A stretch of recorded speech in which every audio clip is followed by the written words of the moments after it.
Bring out the talent. Bring out the talent. Bring out the talent. Welcome to Bring Out the Talent, a podcast featuring learning and development experts discussing innovative approaches and industry insights. Tune in to hear our talent help develop yours. Now here are your hosts, TTA's CEO and President Maria Melfa and Talent Manager Jocelyn Allen. Hi everyone, this is Maria. Hi guys, it's Jocelyn. So glad to be back again. We are very excited about our topic today on culture renovation. So let's get started. Most business leaders understand the power of dynamic and positive workplace culture, but only about 15% of companies that seek to drive transformation are successful, which leads many of us to ask, why do so many organizations fail when attempting a culture change? To discuss the topic of culture change and what specific actions need to take place to successfully change an organization's culture, we speak with Kevin Oakes, who is the CEO at the Institute for Corporate Productivity, otherwise known as I4CP. Kevin is also the author of Culture Renovation. Welcome, Kevin. Thanks, Maria. Glad to be here. We're very excited to have you, Kevin. Culture is a huge part of TTA and why we operate the way we do. So we're really excited to dig into this topic with you today and what you guys are doing over at I4CP. Well, it's a topic that I love, Jocelyn. So looking forward to talking with you about it. As we mentioned in the intro, only 15% of companies are successful in driving a dynamic and successful culture. Why do you think so many organizations fail in this area? In a word, it's hard. That's why. But, to expand on that, Jocelyn, that was really why we did the original research to begin with. We were very aware that a lot of companies who attempt to change their culture fail. And we were curious about those companies that succeeded. What were they doing? Was there some kind of commonality or blueprint that we could cull from those companies that had some success in changing their culture? And that's really what the original research that my team conducted was all about. And the reason I wrote the book was to help CEOs, help CHROs, and just help organizations with a blueprint of, if you want to change your culture, here are the steps you can take in order to do so. And I'm thrilled that today we have many organizations, Fortune 500 organizations, even branches of the military that are using the book to change their culture. It's really been exciting to see the uptick since the book was published just exactly a year ago. No kidding, we're on the year anniversary. Happy anniversary. Thanks. So, Kevin, do you see a difference on how you're working with military versus corporations? It's funny. So I just went in and spoke with the top 400 leaders at the U.S. Navy, and I was a little nervous about that. But luckily, the head of the Navy, the chief naval officer, said to me, "Look, Kevin, we're not expecting you to come in and fix the Navy. Let us do the interpretation." But what I love is that they are taking lessons from the corporate world and have been doing this for some time. It's not new, and applying it to what they're doing within the Navy. And what's interesting is that a number of corporations that they've been speaking with are also doing the same. They're taking some learnings from the Navy and applying it to their organization. But I really think, whether you're a small company or a large company, regardless of the industry you're in, or if you're a for-profit or nonprofit, the lessons in the book about culture renovation really apply across the board.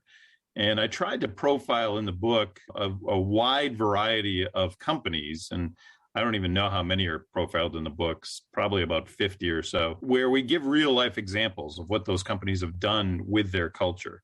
And I firmly believe that, those lessons are things that almost anybody can apply within their organization. Although lately I've had a number of entrepreneurs say, okay, look, I want to start a culture from scratch. Can you help me with that? And so maybe that's the next book, Maria. We'll see. Okay. Maybe we could be part of it, part of your research. So what are some signs an organization is in need of a culture renovation? Well, I'm always heartened that companies are looking at their culture when everything is going fabulously, because that's the time when you get complacent. And I do have some organizations that have reached out and said, hey, things are generally going really well here, but we don't want to sit on our laurels. We want to make sure that we're continuing to work at culture. And that is what it takes. I had a number of cautionary tales in the book about companies that did sit on their laurels and got very comfortable with the success that they were having, only to have a startup come around and disrupt their entire industry or their business model. But the typical catalysts for looking at changing culture are a new CEO. I would say that's probably one of the biggest catalysts. Having a series of poor quarters. I have a lot of public companies that end up talking to me after they've had 3 or 4 poor earnings quarters, or missed their street guidance. Or sometimes it's around an acquisition. That's also a common time for companies to re-examine their culture and try to make sure that when they've acquired a company, that they're creating a uniform culture overall from an integration standpoint. So those are the common catalysts. But just going back to how I started this, I really think any company should be looking at their culture, because if there's one thing we've learned over the last 2 years, is that this pandemic has changed your culture, like it or not. Sometimes for the better, sometimes not. My advice to companies is to be proactive about your culture. Don't be passive and reactive and let the pandemic change it for you. Be proactive about what kind of culture do you want to see in the long run. And I think that's a big reason why the book has done so well over this past year. Many of the areas where you mentioned that corporations look for help in defining their culture, you mentioned after M&A or getting a new CEO. So a lot of this is very much like change management. Yeah, change management is a part of the process, right? I think one of the reasons why people resonate with the book is that there have been a lot of books written about culture, but they generally tend to be a little ethereal. And I think this frustrates some senior leaders. They understand inherently that culture is important and that culture is the key to financial success. In fact, I profile Microsoft quite heavily in the beginning of the book because I love the culture change that Satya Nadella and Kathleen Hogan and a number of executives there have put in place over the last 6-7 years. And you can see the financial results. Microsoft today is the number 2 most valuable company in the world. It's alternating that top spot with Apple. But they've done a marvelous job with financial success over that time period since Satya has come on board. And while you can attribute that to a lot of things, market conditions, great products, acquisitions, most people at Microsoft will say that's really due to the culture renovation that our organization undertook. And, I think it's important to relay it always back to, what is the end result that you're looking for. And for most organizations, it's that, how do we improve the bottom line business impact overall inside the organization? What are some examples maybe of what Microsoft did? Because I was also kind of curious too, when you mentioned it, about certain actions that take place when you're making this sort of change. So yes, what did Microsoft do? But do you see commonalities between the action steps that organizations are taking for culture change? Like, is there one that kind of always happens? Well, there's 18. And so that was what we outlined in the book. But to go back to the Microsoft story, I love telling this story. If you think back, Jocelyn, to about 10 years ago, Microsoft was actually in a world of hurt. A lot of people were predicting they were going to go the way of Sears, a once proud company that just was going to eventually, die a slow death. And all apologies to people who work at Sears still, but, I think, we've seen that throughout business history that, some of these great companies just stop innovating, they stop executing, and the company withers as a result. And Microsoft was always a company that was pretty good at innovating. They came out with the very first portable music player, right? MP, and they were leaders in the MP3 space. I don't know if they were very first in that, but they were leaders in that at one time before Apple came out with the iPod or tablet PCs. They had those long before the iPad, or they were very early in internet search, and then Google usurped their authority there. They missed the mark in the mobile market, right? They wanted to be a big player powering our mobile phones, and they missed that. And so at the time, they recognized that they needed some changes, and Steve Ballmer agreed to step down as CEO, which set off a year-long CEO search, and they eventually settled on Satya Nadella. Now, Nadella was very different than the two previous CEOs, which was Ballmer and Bill Gates, in that he was the first CEO that grew up through the company. He was in the engineering team for 10 years. He evolved into leadership roles in the company. But what was not lost on the organization is that he really understood the culture of the company. He understood the good and the bad. And on the bad side, Microsoft was a culture of know-it-alls. They had a lot of very bright people, still do, of course, but a lot of people would use knowledge as power. They were using knowledge to protect themselves, to protect their groups, their fiefdoms, their position in the organization, and they did not freely share knowledge. And Nadella changed that right out of the gate. He said, look, I want a culture of learn-it-alls, not a culture of know-it-alls. And he adopted the concept of growth mindset throughout the company. Now, we weren't talking about growth mindset before Microsoft did this. And it's interesting how that came about. It was from Carol Dweck's book. Carol's a professor at Stanford. And the book is called Mindset. And Satya's wife gave him the book because she just thought from a family perspective he would resonate with it. But as he read it, he realized this is what I need to do within the organization. And he taught everybody that the concept of growth mindset is something they needed to embrace. And it's the concept that skills and capabilities aren't always innate. They can be learned. We should learn from failure, and we should reward knowledge sharing overall. Nobody at Microsoft would not be able to tell you what growth mindset is. They do a fabulous job at educating the workforce about growth mindset. And that really embodied the start of their culture renovation. Today, knowledge sharing is power. They're very cooperative. And I think in times like we've been in the last 2 years, where agility is so critical to either surviving or thriving or failing, you see companies that are able to share knowledge freely and quickly. Those are the ones that are the most agile. And I think more and more CEOs now recognize this, and they're embracing some of the same concepts that Satya imparted upon Microsoft. It's a great story. It is a great story. I love the innovation behind, not only what they're doing with their product, but also how they're thinking about changing their culture. One of TTA's values is a growth mindset too. I'm looking at it behind me because it's a list right here, but it's one of our top priorities. Maria talks about it all the time. You talk about in your book, Culture Renovation, another common culture problem is collaboration overload. You also say COVID-19 demonstrated just how large the problem has become. What is collaboration overload, and how can business leaders and employees alike overcome the issue? Well, let's talk about collaboration first before we talk about overload.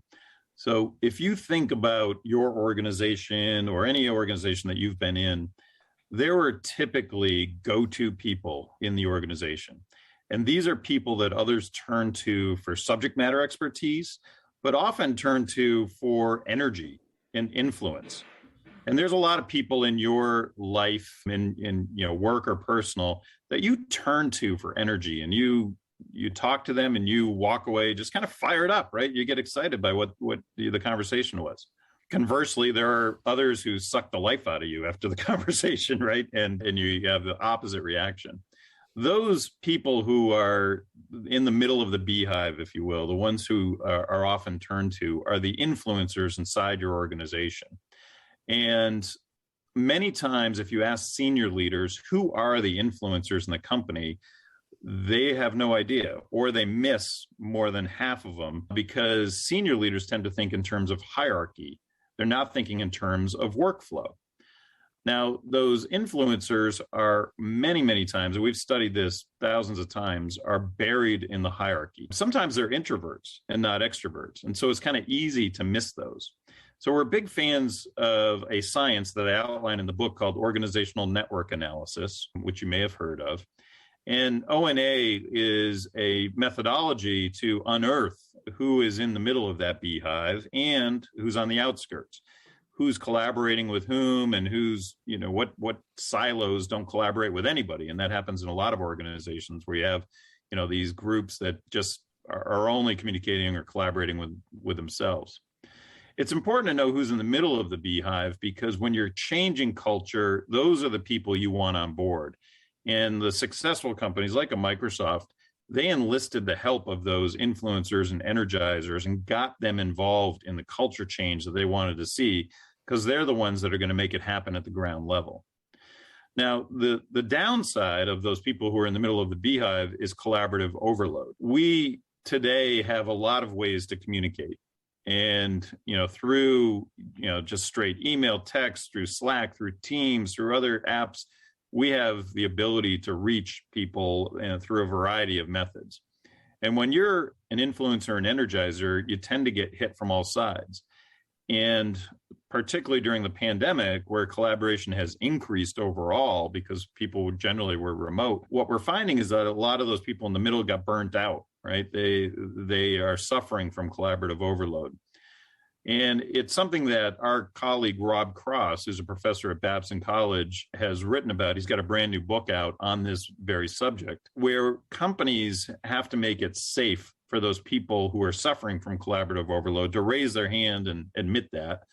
They've got to make it safe for those individuals to shift some of the collaboration responsibilities and the action items that people give to them to others in the organization. And they should really be talking pretty frequently and doing stay interviews with those people, because if those people leave, that's when things tend to collapse. And so you want to make sure that you're taking care of those influencers and energizers that are likely suffering from collaborative overload and trying to make their lives a little easier. I think in this day and age of the Great Resignation, it's probably more important than ever. So in an organization, an influencer could hide within their team. How does an organization bring them out so they are able to share more of their knowledge? Yeah, so O&A is a way to at least uncover who some of those people are. But in a lot of organizations that have done a great job of creating a learning culture, they make sure that they recognize and reward people who are sharing knowledge. And that's important. You want to buttress against those people who are using knowledge as power. And in order to make sure that everybody recognizes that the sharing of knowledge is what we value as an organization, you have to have leadership do a big deal about, make a big deal about that, to recognize those people and sometimes even reward them. A lot of companies are putting that into performance reviews, for example, and they're even screening for it when they're bringing on new employees. They're talking about the ability to share knowledge and that we have a learning culture right up front. So you kind of set that tone and then you can measure it once they come on board. In the past, I've seen sometimes that a manager or leader could get threatened by having one of these knowledge sharers in their team because they might know more than they do. Do you notice that happening a lot? Oh, I think that's happened a lot over time. And typically those managers don't fare very well in the long term. If you're threatened by that, then I would re-examine how you're thinking about the whole art of leading people. The smart managers are the ones who are supporting that and encouraging that amongst their team members. We're seeing a shift in how leaders are leading these remote teams that typically are a combination of, people on site and people off site. And to be effective, I think you've got to promote knowledge sharing. You also have to promote talent mobility. And it's something I talk a lot about in the book. And it's a tactic that not a lot of companies are really very good at. But when we study talent mobility and we find companies that are great at it and are more formal about it, they typically are off the charts high performing organizations, meaning they have better revenue growth, profitability, market share than their competition. The managers that are actively trying to get their talent both promoted and moved throughout the organization, they become the talent magnets over time. People want to go work for those people. And the same thing holds true for people who are recognizing my sharing of knowledge. That's the type of manager I want to go work for, not the one who is going to feel threatened by my skill set, by my expertise. Yes, it is interesting because you would think that thought process would be uncommon or crazy because, of course, you want to have very capable people on your team. But I have seen that in my past. Yeah, the best managers try to hire smarter people than them and surround themselves with more skilled talent than they have. That's typically how you succeed in life. And, certainly I recognize that in my own company is, let me bring on the best and brightest, and we're going to succeed as an organization if we do so. Yes, absolutely. I could talk about this for hours. I find this very fascinating. Yeah. One other thing I was going to mention, I know we're not directly talking about it, but how has organizations handled culture transformation if they decided to become more of a flat organization? Well, do you think that's a good thing or a bad thing as far as having flat organizations? No, I think overall, the flatter you can make your organization, the better. Typically, you are more nimble and agile, like I talked about earlier, than if you have a very strict hierarchy where people don't have autonomy to make decisions. Typically, that's an organization that is slow to move, one that can't react very well to environmental threats or competition. But let's talk about the term transformation, because I intentionally named this research study in the book Renovation instead of transformation. The term culture transformation was one that we were using right from the start because it's the common term. If you Google that, you'll get millions of hits. As we got into the research and looked at that 15% that was having success, it was very, very clear none of those companies were transforming themselves. They weren't trying to become something completely different. Instead, they were very purposefully trying to hang on to what made them unique to begin with or what was hard to replace. And much like an old house, if you're going to go renovate an old house, you want to keep what makes that house unique, but simply renovate it for the future to increase its value. And the same thing holds true for corporations. So when we came up with the blueprint, if you will, of 18 action steps, we divided it into 3 phases using that renovation theme. And those phases were plan, build, and maintain. And just like an old house, you wouldn't run into that house without a plan and start knocking down walls, because you're eventually going to take down a load-bearing wall and bring the whole thing down. The same metaphor holds true in organizations. Yet a lot of companies skip that planning stage. They are so excited about changing the culture, they kind of leap into it into the build phase before really understanding what the culture is to begin with. I'll give you an example of the understanding part. Many senior executive teams think they know what the culture issues are. I guarantee they don't. And the worst thing they can do is lock themselves in a conference room and decide amongst themselves, what needs to change and what needs to be kept. The smarter companies, and I profile many in the book, like T-Mobile and AbbVie and others, they spend a lot of time gathering employee sentiment and listening to the workforce. And they did it through multiple channels and over time so that they could really understand from all levels within the company what are the cultural issues. And that's the first step in the planning phase in the book. That's chapter 1 that companies need to undertake.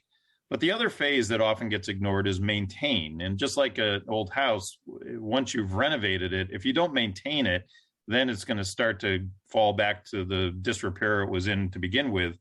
Companies do the same thing. They sometimes have a lot of hoopla around culture, but then they tend to drift back to the way things were unless they maintain it. And then I outlined a number of talent practices that organizations can do to maintain that culture going forward. So, back to your question, Maria, around flat organization or more hierarchical, I think it's hard sometimes to talk ubiquitously about all companies and all industries. Some companies are the size of small cities and some companies are very small. And so it's easier in a smaller organization, right, to eliminate the hierarchy. And some of those larger organizations, you need a little bit more, obviously, so that you can execute accordingly. But in general, I think the more autonomy you can push down, we're seeing this with flexible work right now, the more autonomy you can push to managers and to employees, the more nimble you're going to be. It's interesting to me that you say that leaders can think that they know their culture, but you can say, no, you don't, right? You mention it in your book that often organizational leaders assume they know what their culture represents, but they're dead wrong. So why does this happen so often? Why is that so common that there's an incorrect assumption about what's actually going on in an organization by their leaders? By the time things get to the top, they are heavily filtered. I've had this happen many times in my career where I joke that the sun always shines up. And I've had individuals in my company say all the right things and give me all the right information, but they individually are a hurricane to others down below them, or they're masking, the real issues that are happening throughout the company. Putin is being accused of this right now, where his leaders aren't telling him the full story because he's such a command and control leader. They're giving him a much rosier picture about what's happening in Ukraine versus what's actually happening on the ground. And that happens in a lot of organizations. And I think that's why those leaders have to recognize that I'm probably not getting the full story. And I want to make sure that I understand all the issues. So let's give a psychologically safe way for employees to share their true opinions, their experiences, so that we can be a better company going forward. Love hearing that. I know I have weekly one-on-ones with my managers, but I often feel like I am missing out because I don't meet enough regularly with everybody else. And I know we do have a pretty open culture and people do share a lot of information, but that is definitely one thing that I feel like I'm missing. Yeah, and oftentimes sharing face-to-face, you're not getting the full story. A lot of people are nervous to tell the CEO what they really feel or tell their manager what they really feel. And that's where the more anonymous surveys can bring some of that out. Even bringing in a third party sometimes can help because they feel like it's, a little bit more confidential from that perspective. So I think that's where you want to have multiple channels to gather that employee sentiment. Yes.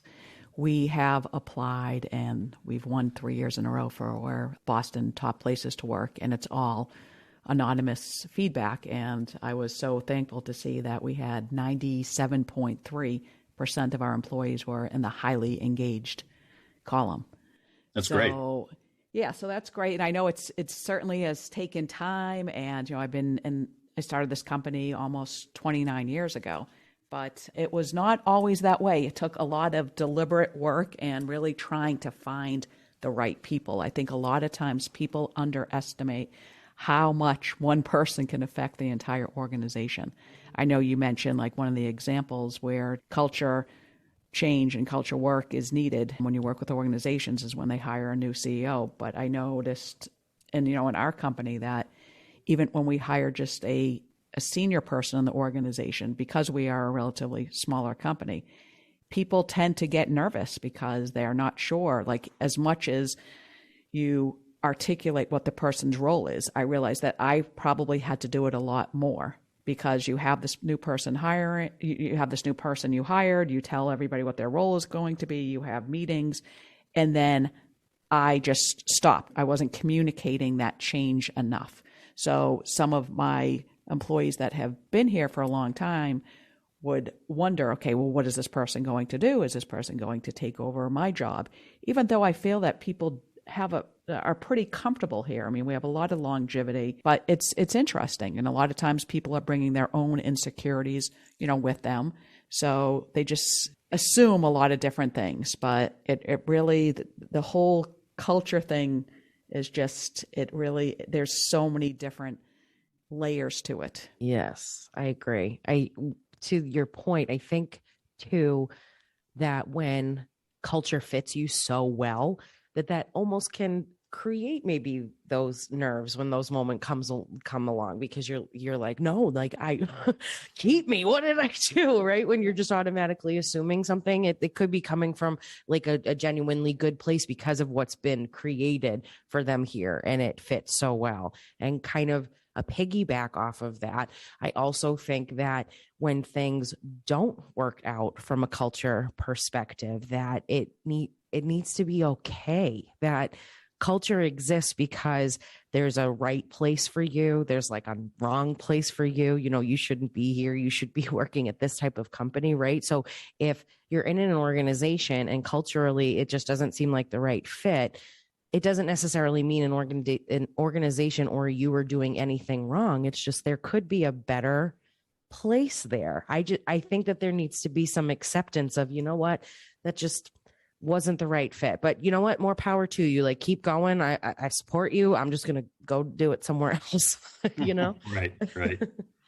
Yeah, you're very right. Recent studies showed that 62% of consumers want a company's brand to stand for something, have a calling, or represent a value that is important to them. I find this really interesting, especially now, because I think a lot of companies more than ever are making changes to their marketing, their branding, what they represent. Has this led to more brands kind of taking a stand and making purpose a part of their culture?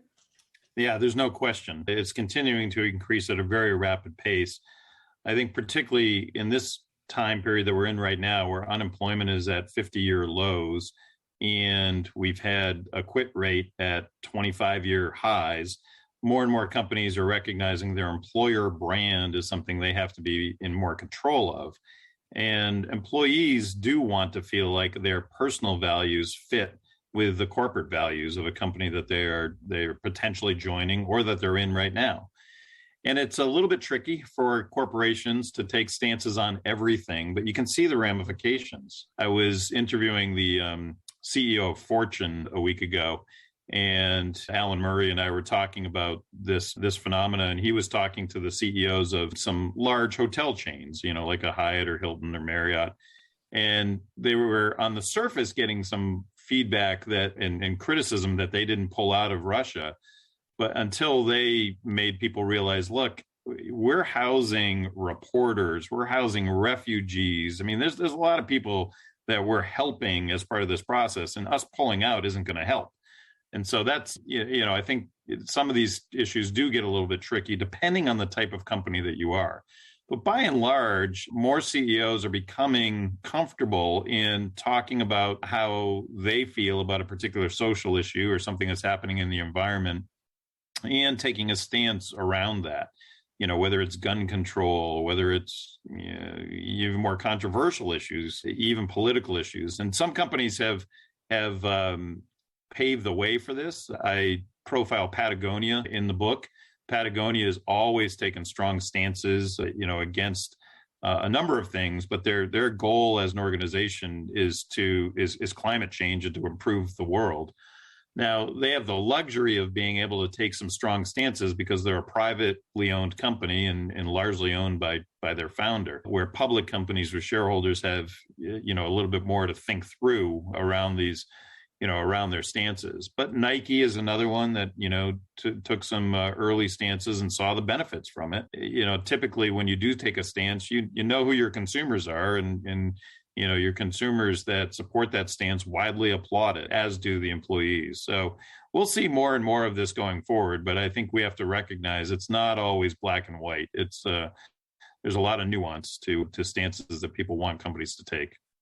Larger companies do have the luxury of not having to worry as much of the impact as the small companies, I believe. Yeah, I agree. I mean, there's a lot to be said, even when you talk about the level of engagement of a certain employee or an organization. Marie, when you were talking about the better business, the best places to work, it's like the smaller you are, the more of a percentage you take up, right? An individual person. So I think that, yeah, it's, depending on small and large, it can be a little bit harder to kind of get the point across.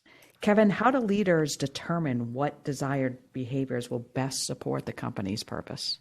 I devote a whole chapter to this and profile some companies that did a great job at making sure that leaders understood their behaviors and what was going to be aligned with the organization going forward. Because let's face it, employees aren't going to do what's framed on a wall or what's written in a PowerPoint. They're going to do what leaders do. And so the behaviors of those leaders is very important. And typically, those behaviors are agreed to from the very top down. One company I profiled there was F5, which is a networking public company that has done a great job from the CEO and the CHRO perspective at defining leadership behaviors they expect to see. And they do a lot to train leaders, not at the senior level, certainly they do it there, but also at the mid-level and frontline level to make sure all leaders understand what are our values and what behaviors do we want to see from leaders going forward. But when you're trying to change culture, one of the first things that can derail it is if the leaders are saying one thing but doing another, right? And it's the old, walk the talk analogy. And that's something that the successful companies really paid a lot of attention to, and they put a lot of time and effort and budget into training leaders to make sure they understood those behaviors. I love the segue you gave me, Kevin. When you're talking about the CEO and CHRO relationship, you've seen more recently that high performance organizations are showcasing this relationship. So what makes this such a critical partnership, and how, if at all, has it changed during the pandemic? It's changed quite a bit in the pandemic. The pandemic certainly escalated and elevated the importance of the HR team and the strategic nature of the leadership of HR. And I think we've seen this in many organizations that had strong HR leadership. They were able to manage through the pandemic just fine, even thrive during it, versus companies who did not. And this is even true at the board level. I've talked to a lot of chairs of boards and board directors on public companies. They recognize that if you look around the board table, they probably over-architected on financial acumen, and they had very little human capital acumen sitting at that board table. So we're seeing even CHROs, both sitting CHROs and retired CHROs, be in great demand for director seats, particularly in public companies. But I can always tell a healthy company when the CHRO is in that inner circle of 3 or 4 key executives to that CEO. You can be pretty assured that that's going to be a company that is a very healthy one. But when that head of HR is reporting into finance or legal or somebody other than the CEO, you can usually predict that's probably not a very people-friendly company. And I think the progressive CEOs that I've talked with understand that most of the value of a company is made up in the assets of the people, not in other assets.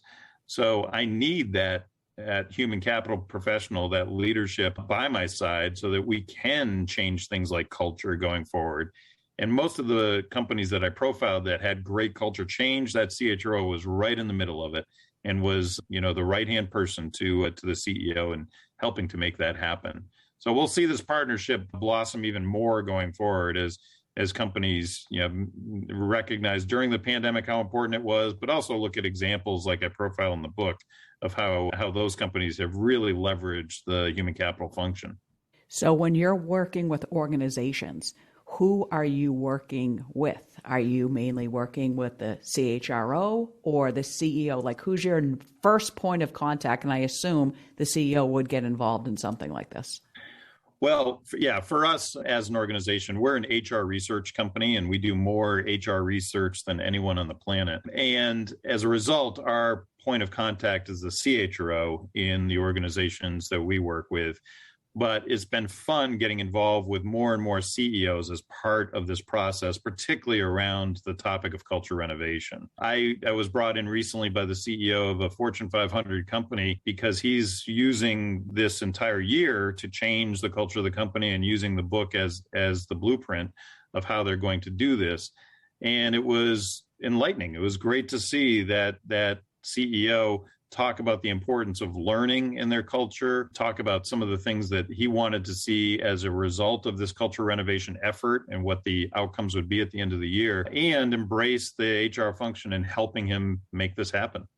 So for organizations that are listening to this podcast and they want to do something to renovate their culture, how do you go about working with them, Kevin? Explain the process. Well, first and foremost, we're not a consulting company. So we are a research organization. And with those organizations, we're able to lend not only a lot of data, and everything we do is backed by data, and it's evidence-based opinions and evidence-based advice, but also by case studies and examples. And I think for any organization, and particularly for senior leaders, that combination of data with examples, particularly from companies that they respect or maybe even fear, can really help a company decide how they want to move forward and some of the things that they need to do.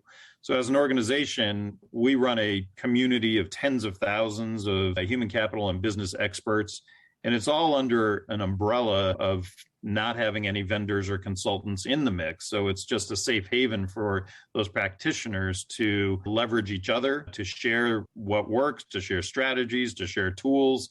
And we augment that with the research that we conduct so that companies can choose the right path. And typically it's a path that somebody else has already paved the way for them down the road. That's really how we work with organizations overall.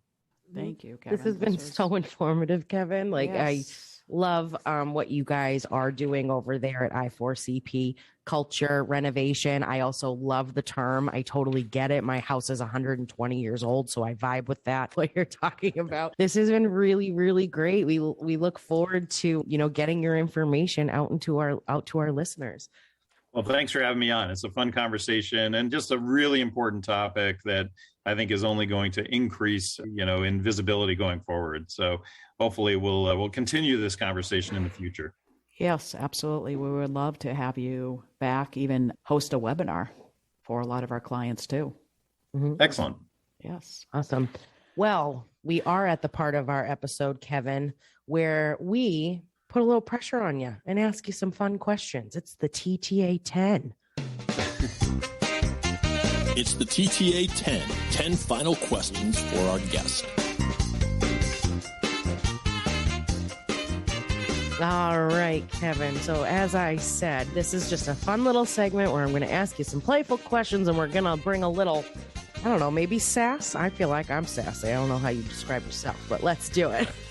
Usually not sassy, but okay. I'll do my best. Yeah. All right, sounds good. Are you ready? Go for it. All right. Which of the 7 dwarves do you most relate to? Sleepy, because I don't get enough of it. Thames. What is 19 minus 6? 13. Who would you cast to play you in a movie about your life? It's funny. I have people tell me sometimes, complete strangers, that I look like either Steven Spielberg or Seth Rogen, neither of which I think is very flattering. But yeah, I'll have to go with one of those two. We'll say Seth Rogen will star and Steven Spielberg will direct it. There we go. Garden gnomes, cute or creepy? Oh, I think they're cute. Beachfront or mountainside? Oh, I like both, honestly, but I'm headed to Hawaii, so I'll go with beachfront. Oh, lucky duck. If you were a superhero, what would your superpower be? Well, I always thought anybody would want to be Superman because he's sort of almost invincible. But yeah, I would love to be able to fly. That would be really fun.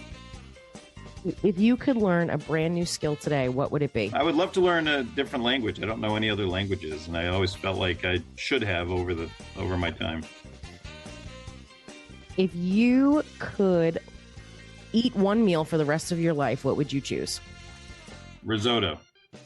What's your favorite place that you've ever traveled to? Ireland, and I'm going back there in a month, and I can't wait. God, Hawaii and Ireland, come on. Which zoo animal would you most like to have as a pet? Wow, I have no idea. Oh, let's go. As long as he was tame, let's go with a monkey because they seem like they could be really fun. All right, there's our 10 questions. Fantastic answers, Kevin. Let's go to David for the results. It was close, but just under the wire. Kevin has completed the TTA 10 within the allotted time. Congratulations. I feel so honored. Thank you. Yes, Kevin, you are a TTA 10 champion. You may shout this news from the rooftops, amaze your friends, and include it on your resume.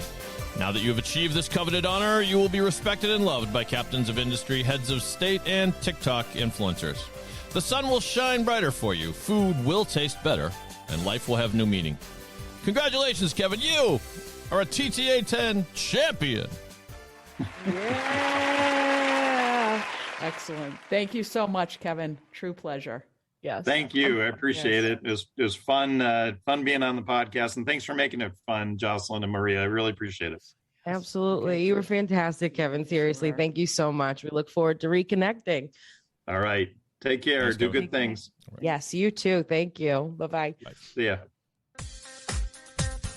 For more information on Kevin and Culture Renovation, visit us at www.thetrainingassociates.com. We'll see you later.